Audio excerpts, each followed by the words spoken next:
Assalamualaikum warahmatullahi wabarakatuh. Nama saya Aulia Taranisa. Di sini saya akan mewawancarain guru di kelas 4, Miss Fathahillah. Dengan Umi siapa di sini? Dengan saya Utmi Ansari. Maaf, saya membagi waktunya sebentar. Boleh Umi? Iya boleh, silakan. Ada keperluan apa? Di sini saya akan memenuhi tugas mini riset saya. Nah, nanti di sini ada beberapa pertanyaan yang akan saya tanyakan kepada Umi. Bisa dibantu Umi? Oh iya bisa. Tapi sebelumnya tentang apa ya wawancaranya?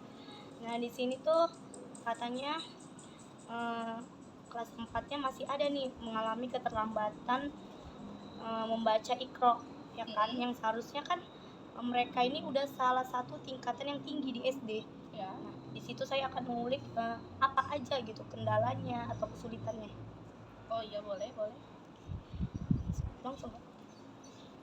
Nah, pertanyaan pertama saya itu bagaimana strategi guru menghadapi kesulitan membaca Iqra di kelas 4? Kalau saya biasanya itu kayak memberikan apa tuh namanya, sebuah kartu flashcard huruf hijaiyah kepada anak-anak bagi yang masih belum lancar ya bacaannya. Karena ada sebagian anak itu ada yang nggak tahu huruf ko mana ja mana, karena kan huruf itu mirip ya. Iya. Jadi strategi saya itu untuk mengenalkan mereka supaya tahu mana ko mana ja, itu saya kasih kartu. Terus kadang saya kasih juga video singkat di YouTube kayak memperkenalkan ini huruf ini supaya memudahkan anak itu. Lalu apa saja bentuk kesulitan anak itu gitu sehingga kok dia nggak bisa gitu untuk membaca Iqra-nya itu? Ya seperti pertanyaan sebelumnya tadi, karena mereka tuh kayak bingung gitu, kayak ada huruf yang mirip. Oh, kesulitan lah ya kan? Iya, kesulitan sulit. karena ada huruf yang mirip gitu ya? Ya misalnya ini juga ada to sama zo, satu bertitik satu Oh tidak. iya.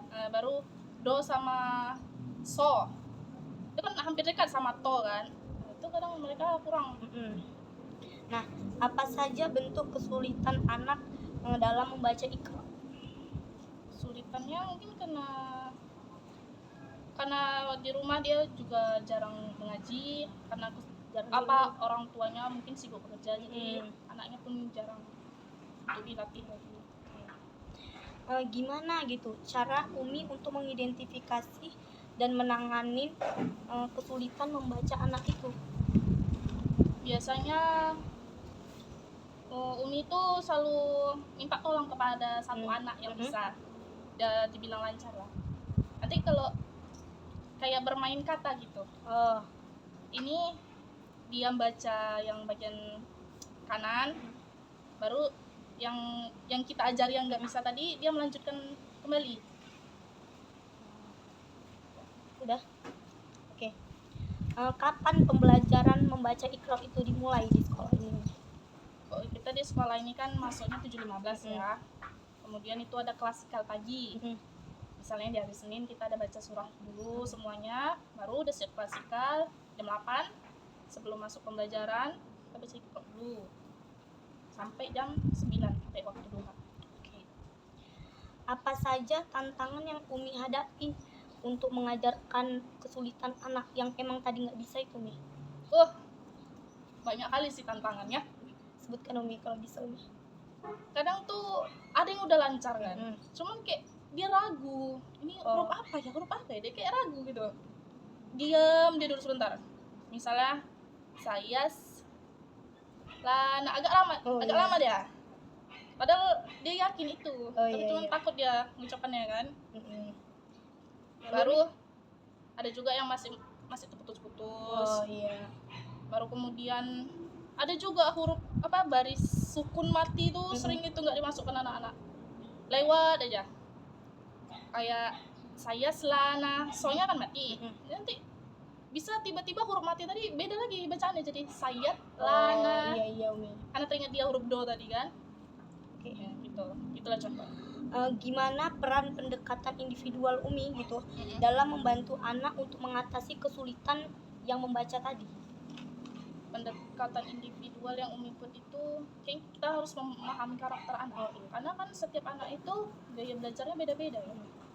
mungkin ada yang memang dari rumah dia dibiasakan untuk sering dengar murotal, ada yang memang kayak bermain kartu gambar misalnya kan. Jadi Umi itu harus menyediakan beberapa media ataupun membuat gaya belajar yang menyenangkan gitu, supaya dia mudah untuk mengingat gitu. Pakai kita ajak dia bernyanyi kayak alif ba ta za jim. Lalu bagaimana gitu dukungan lingkungan sekolah sebagai sarana berperan dan mendukung untuk strategi guru ini? Saya rasa kalau ada dukungan sekolah sangat baik sih, cuman karena anak tadi kan kadang kita nggak bisa kita paksa juga ya, anak itu harus bisa gini. Itu tadi lah, sebagai guru pun harus sabar juga.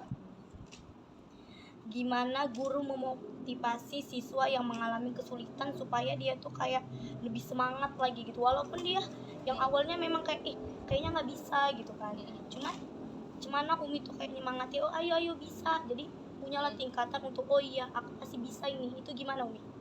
Umi biasa kadang ngasih mereka reward, kayak misalnya kalau misalnya kamu selesai satu ikro ini, misalnya dia ikro 5 mau ke ikro 6, kalau kamu berhasil mencapai ikro 6 dalam seminggu, tuh kasih mereka reward. Bisa kecil-kecilan aja lah, pensil mungkin kan, ini juga masih kelas 4 kan, jadi dia kayak semangat, pasti dia berpikir, aku harus bisa baca supaya aku bisa mendapatkan apa yang aku mau, apa yang sudah dijanjikan Umi.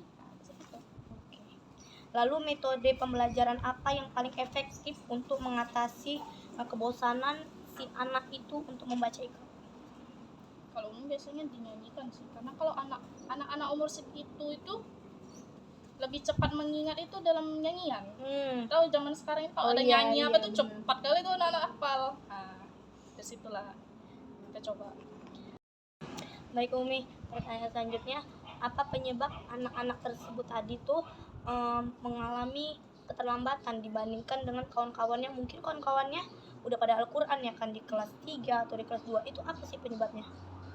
Mungkin dia di rumah itu kurang perhatian sama orang tuanya.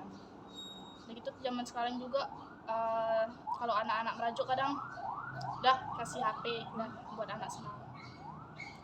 Faktor HP ini kadang kan anak itu kadang suka dia aja nengok nonton apa kan, kartun sekarang udah nggak mendidik lah kalau dibilangnya.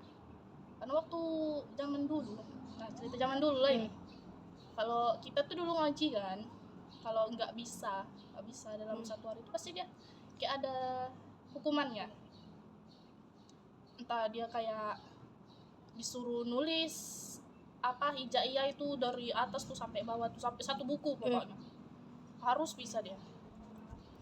Kemudian entah kadang dia dikasih hukuman berdiri di depan kelas sampai dia bisa baru. Tapi zaman sekarang itu ya, zaman sekarang kalau udah HP udahlah, udah nggak fokus lagi dia mengaji pun, udah nggak peduli lagi dia. Udah gitu kesibukan orang tua pun juga kan. Mungkin sampai sini saja pertanyaan-pertanyaan dan wawancara dari saya. Makasih banyak ya Umi sudah meluangkan waktunya untuk diwawancarai dengan saya. Iya sama-sama, supaya tugasnya cepat selesai ya. Makasih Umi. Nah, sampai di sini saja mungkin hasil wawancara saya, Aulia Taranisa. Assalamualaikum warahmatullahi wabarakatuh. Waalaikumsalam warahmatullahi wabarakatuh.